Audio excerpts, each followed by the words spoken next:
Magandang araw po sa ating lahat. Ito po ang inyong lingkod, ang munting tinig ng ordinaryong Filipino all the way from South Central Mindanao, specifically Sultan Kudarat Province, Tacurong City.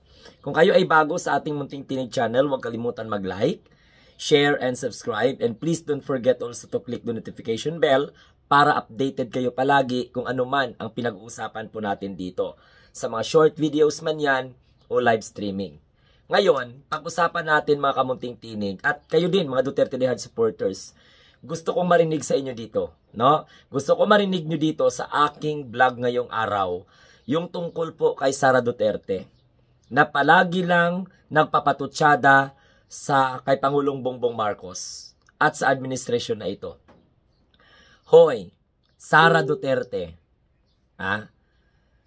tama yung sinabi ni Atty. Claire Castro. Butata ka na naman. Man kay alinganga kagid, no? Tanga ka talaga na pagka-Vice President. Kaya, yung gawain ng tatay mong magnakaw sa kabanang bayan, according to Atty. Claire Castro, pinapahid mo kay Pangulong Bongbong Marcos at sa administration. Kaya salita ka ng salita about corruption. Samantala, panahon ng tatay mo, talamak ang korupsyon. Kaya nga nasabi ni Atty. Claire Castro na wag mong ipahid ang gawain ng tatay mong magnanakaw kay Pangulong Bongbong Marcos. Dahil ang Pangulo, kahit na tinitira ninyo, pinapahiya ninyo, inaakusahan ninyo, nagtatrabaho at gumawa ng paraan para kahit papano mabawas-bawasan natin ang utang ng Pilipinas. Sa Marcos administration, bilyon ang binabayad. Sa panahon ni Rodrigo Duterte, wala tayong nakita na nagbayad ng ganong kalaki. Katulad po ng ginagawa ngayon ng ating Pangulong Bongbong Marcos. Maayos ang fiscal management. Okay? Maayos ang ekonomiya ng Pilipinas. Umaangat ang GDP ng ating bansa. Samantalang kayo, nagpakasasa kayo sa pagmamanipula sa utak ng mga tao. Natalamak ang korupsyon ni Pangulong Bongbong Marcos, pero ang katotohanan, ulitin ko, butata na naman kayo. Ikaw, Sara Duterte, makinig ka kay Atty. Claire. Pareho lang kayong attorney, pero di hamak na milya-milya, no? Ang layo ni Atty. Claire sa'yo. Kaya palagi ka talagang butata. Si Atty. Claire lang, Castro, ang katapat mo. Huwag mo kasing ipahid ang gawain ng tatay mong magnakaw sa kabanang bayan sa administrasyon na ito dahil ang Pangulong Bongbong Marcos, kaisa-isahang Pilipino sa kasaysayan ng Pilipinas na naging Pangulo na kahit administrasyon niya pinaiimbestigahan. Galit kayo dahil ang punteriya talaga ng investigation ng flood control, papalitan, lalapit po yan sa administrasyon ng tatay mo. Kaya, ikaw, kayo na mga nanonood dyan, ano po sa tingin po ninyo? Tama, di ba? Tama man talaga sa Atty. Claire Castro. Tama man talaga na suplakin itong si Sara Duterte. Ang kapal pa ng mukha. Nag-cheer pa, ang kapal pa ng mukha, pating pa, panood-nood pa. Dahil nag-cheering squad siya doon kay Chis Escudero na hindi naman po expose ang ginawa, kundi ang magchismis, ang magturo, ang magmalinis, ang maghugas kamay, kay man hipokrito. So ang ginawa ni Chis Escudero, kaipokrituhan. No? Samantala, kung pag-aralan mo ang speech ni Chis Escudero, yan ang nilalaman ng utak, talangka ni Sara Duterte. With all the senator na nag-privilege speech, dumalo po si Sara Duterte sapagkat gusto niya marinig ang sasabihin ni Chis Escudero na favor sa kanya. Na kung hindi ba naman mga utak alinganga, flood control projects ang pinag-uusapan, pilit nilang ididiktik yung issue ng impeachment na sa panahon ni Chis Escudero no 19 Congress, di ba inarchive at sinubukan pang i-dismiss sa pamamagitan ng resolusyon. So mga kamunting tinig, ang bintang ni Sara Duterte na maraming magnanakaw sa Marcos administration at magnanakaw ang Pangulo, mahiya ka sa balat mo, day. Yan ang dapat ilagay mo sa kukuti mo. Panahon ng tatay mo, wala siyang nagawa sa korupsyon. Pinabayaan niya. No? Pagdating sa drug, pinabayaan niya yung mga malaking mga drug lord. ultimo Pilipinong naghahanap buhay, yun pa ang nawala. Kaya kawawa yung mga pamilya nila na naulila. Kaya nga po hanggang ngayon, naghihintay sila ng hustisya. Kaya hindi sapat ang kabayaran. Ang buhay ni Digong na isa, hindi sapat kabayaran sa kasalanan niya dito po sa libu-libong tao na naiwanan ng kanilang mahal sa buhay sapagkat nadamay po sa walang kwentang war on drugs ng tatay mo. Pag-usapan po natin, kalyado nyo nasasangkot sa korupsyon, anong ginagawa ninyo? Tandaan po ninyo, siko na pinagbibintangan ninyo, naging bahagi din yan ng Duterte administration. Suportado niya ang mga Duterte.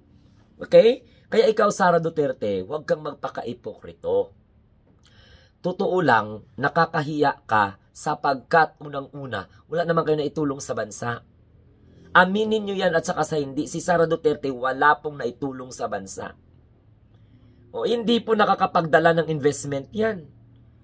No? Yung mga magagandang programa ng Pangulo, hindi kayang suportahan ni Sara Duterte. Alam mo kung bakit? Gustong ipamuka ni Sara sa buong sambayanang Pilipino na wala pong nagawa ang PBBM sa ngayon na panahon. Kaya nagpa-survey tayo, anong sabi ni Sara Duterte? Wala daw pong naggagawa sa panahon ni PBBM. Bakit sa panahon ni Rodrigo Duterte, ano bang nagawa? Yung magyabang? Yung magmura? Yung mangbastos? Yung mangalipusta? Yung magutos na patayin yung ganito? Kasi para hindi na magiging palamunin ng gobyerno? Ay kademonyuhan po yan. Tandaan po ninyo. Kaya ikaw, Sara Duterte, wala kang karapatan magsalita about sa korupsyon. Dahil unang-una, ikaw po ay na-impeach because nilustay mo ang pera ng taong bayan. Hindi mo maipaliwanag. Gumawa pa kayo ng mga peke na mga documents para lang isubmit sa Commission on Audit. Kaya yung Commission on Audit nag-aaligaga din sa pagbigay po sa inyo ng mga babala and at the same time. Mga ano pa? Aside sa babala, reminders. English ng babala yan. Kasi ang problema kasi sa iyo, Sara Duterte, nakafocus ka lang kay PBBM, which is kamango-mango sa imong alinganga ka, hindi man si PBBM ang kalaban mo. Kung kalaban mo ang pinsan ni PBBM dahil iniisip mo na tatalunin kanya o maging kalaban mo sa eleksyon, pwede man lahat kahit na sino may karapatan po na tumakbo. Depende po sa taong bayan kung sila po o kayo ay bibigyan ng pagkakataon dahil hindi naman po exclusive sa inyo ang pagtakbo. Lahat po as long as qualified sa date, okay, sa edad, pwedeng-pwede. So ang problema kasi sa iyo, akusa ka ng corruption sa Marcos administration, akusa ka na corrupt ang presidente, pero mahiya ka naman. Kaya uulitin ko for 4 times, anong sabi ng ating Malacanang press secretary? Anong sabi? Huwag mong ipahid ang gawain ng tatay mong magnanakaw na nakakulong ngayon sa ICC kay PBBM. Di hamak na mas magaling ang Pangulong Bongbong Marcos. Nakita mo kahit World Bank, pinagkakatiwala ng presidente, inaalok mangutang. At ito pa mga kamunting tinig, kung hindi lang po na nabutahi itong mga gahaman sa pera, okay, itong mga ibang opisyal ng gobyerno, at saka mga kontraktor na kipagsabahan, wala pong na ganitong nangyayari. Pero dahil gusto pong tigilan ng ating mga Pangulo ang paglaganap because this problem is already exist 20 years ago. 2 dekada na problema itong sistema sa Department of Public Works and Highway. Dapat ikaw, Sara Duterte, kung may utak ka, kung hindi ka ba naman abnormal mag-isip, at yung halimbawa, pinangatawanan mo talaga yung sinabi mo na by hook or by crook, sisirain mo talaga ang Marcos administration. Kawawa ka naman. You will not become successful.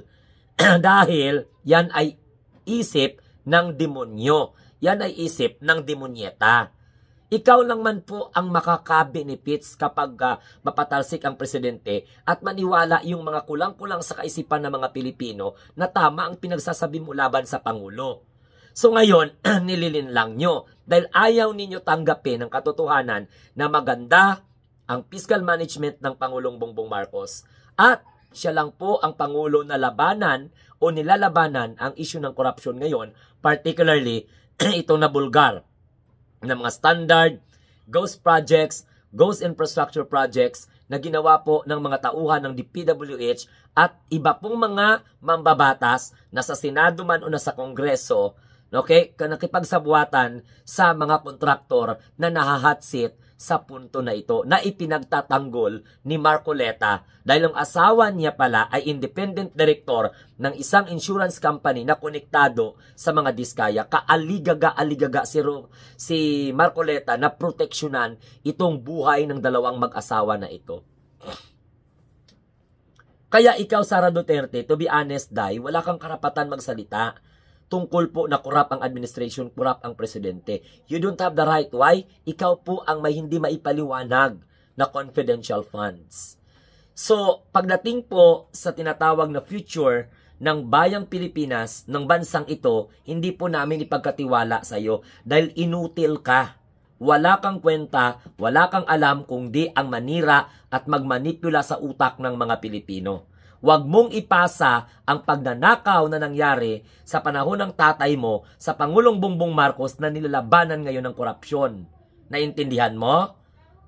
So ito po muli ang inyong lingkod, ang munting tinig ng ordinaryong Pilipino nagsasabi, tayo po ay mga bagong Pilipino sa bagong Pilipinas. Okay? Huwag kalimutan mag-share, mag-like, and subscribe. And please, don't forget to click the notification bell para updated kayo every time na mag-upload tayo ng mga short videos, magpo-post sa ating community, at magla-live stream. Have a nice day, and God bless everyone.